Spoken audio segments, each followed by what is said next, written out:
C'est parti pour l'épisode 4. Ah, la voilà.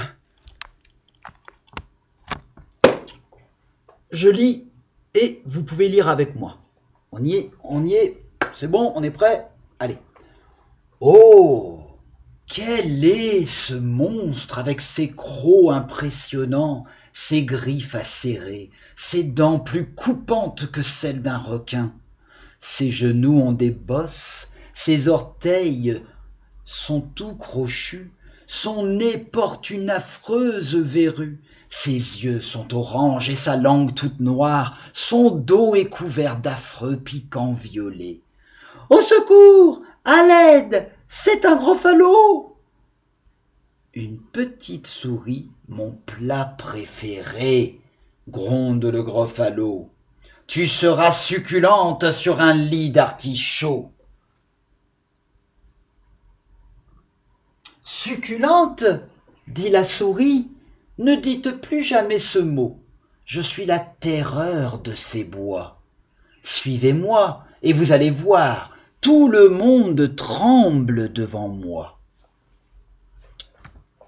Alors avant que je code, pour bien... Alors oui, pourquoi on code? On code pour embêter les enfants.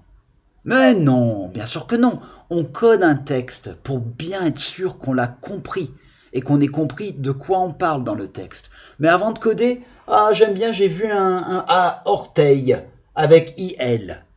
Et donc vous voyez que quand vous allez lire, tout ce qu'on a fait depuis le début d'année, tous ces sons, ces combinatoires, vous allez les mettre en pratique dans votre lecture à chaque fois. C'est génial la lecture. Une fenêtre qui s'ouvre sur le monde entier avec juste un livre. Magique.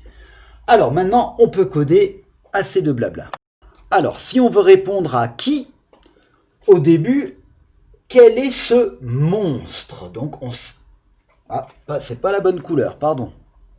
On a un monstre, on parle d'un Gruffalo, on a la petite souris, encore ici le Gruffalo, la souris, et pour l'instant, c'est tout. Donc dans cet épisode du texte, de l'album, on parle surtout du Gruffalo, et quand on dit monstre, ça remplace Gruffalo, et de la souris, c'est tout. Il n'y a pas le hibou, il n'y a pas le serpent, il n'y a pas le renard. Où est-ce que ça se passe? Où est-ce que ça se passe? Alors dans le début, quel est ce monstre avec ses crocs impressionnants, ses griffes acérées? Là, on ne parle pas de où, on décrit le Gruffalo. Ses genoux ont des bosses, donc c'est encore une description, gna gna gna. Au secours, à l'aide, non, là on n'a pas d'information. Alors, c'est juste à la fin, ici. Ne dites plus jamais ce mot, je suis la terreur de ces bois.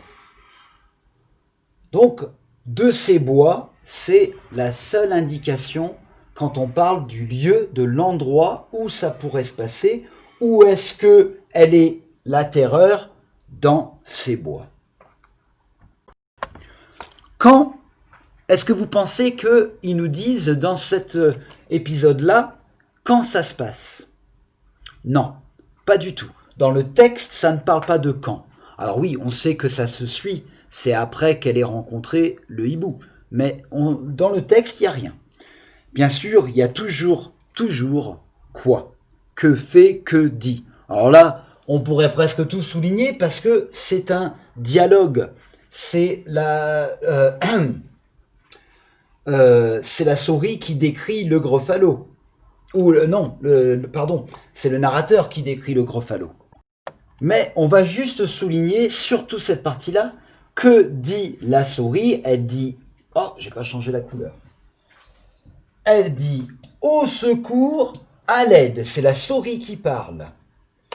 Et le Gruffalo, lui, il dit, une petite souris, mon plat préféré. Donc, on peut souligner tout ça parce que c'est le Gruffalo qui parle. Et tu seras succulente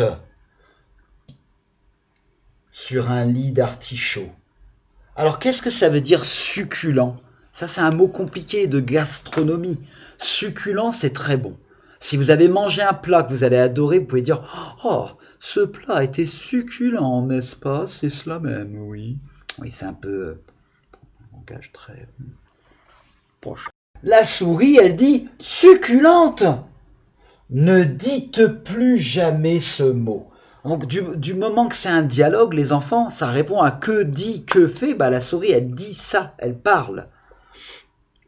Suivez-moi et vous allez voir. Tout le monde tremble devant moi. Alors, elle est très maligne, cette souris. Elle a toujours une façon de s'en sortir. Et vous allez voir qu'à la fin, c'est ça la morale de l'histoire. Et maintenant, on va faire quelques petits exercices pour être sûr que vous avez bien compris. D'accord? Alors, j'ai l'impression que depuis qu'on travaille sur le Gruffalo, je fais les exercices avec vous. Attention les enfants, hein, vous prenez la page de l'exercice, vous faites tout seul, et après, vous revenez regarder la fin de la vidéo pour voir si vous avez raison. Et je vous le dis depuis septembre, on peut faire des fautes. C'est pas grave. Vous verrez bien si vous avez fait une faute, comment la rectifier. Regarde déjà un petit Gruffalo là. C'est ça, c'est ma minouche. C'est la minouche de son papa. Bah oui. Elle ronronne, elle est contente. Alors, je vous donne juste les consignes avant que vous vous lanciez dans cet exercice. À la page 1, il faut d'abord répondre à la question. Qui la souris rencontre-t-elle enfin? Je vous laisse mettre. Complète le portrait du Gruffalo avec les parties de son corps. Donc là, vous allez voir, c'est un texte à trous. Il va falloir bien regarder le texte, d'accord? Et vous allez remplir, là où il y a un trou, c'est un mot qui manque. Le Gruffalo a des... Et si on reprend le texte, je ne sais plus où je l'ai mis là. Le Gruffalo a des... Et après, il y a impressionnante. Donc, on doit chercher quelque chose où il y a un mot et impressionnante après. C'est tout au début avec ces crocs impressionnants. Donc là, vous allez regarder comment on écrit le mot croc et vous allez l'écrire ici. Et vous faites pareil à chaque fois. Donc là, ça va vraiment être une étude du texte, mes loulous. Vous avez un petit vrai ou faux comme à chaque fois, donc vous avez l'habitude, hein, vrai, faux, vous lisez la phrase, vous cochez vrai, faux, pas de problème. Là, on va au numéro 4, ici, hein, on va cocher le mot qui veut dire la même chose que succulente. Je vous ai donné l'explication de ce mot. Ça veut dire excellent, très très bon, d'accord? Donc, vous avez des mots, hein, vous cochez le mot qui veut dire la même chose. Moi j'aurais dit les mots parce qu'il y en a deux qui peuvent aller avec cette description. Donc on va voir tout à l'heure quand on corrige. Au numéro 5, il faut colorier en jaune ce que dit la souris et en bleu ce que dit le Gruffalo. Donc vous allez lire les bulles ici et vous les coloriez soit bleu si c'est le Gruffalo qui parle, soit jaune si c'est la souris. D'accord?